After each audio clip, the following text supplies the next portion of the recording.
স্বৰ্গীয় প্ৰবীণ ফুকনদেৱে হেনো এইখন খেলপথাৰতে থিয় দি কৈছিলে কেইগৰাকীমান সংস্কৃতি প্ৰেমী ব্যক্তি যে আমি বাৰু ৰঙালী বিহু মুকলি মঞ্চ কৰি ৰাইজক দেখুৱাব নোৱাৰোনে?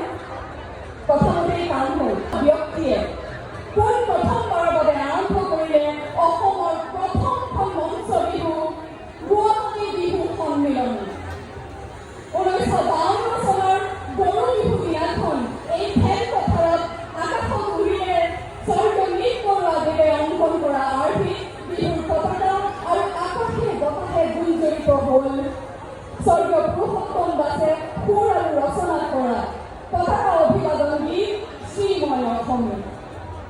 গতিকে এই গুৱাহাটী বিহু সন্মিলনী কেৱল এক অনুষ্ঠান নহয়, ই এক ক্ৰমাগত বিপ্লৱ সূচনাৰ বাহক।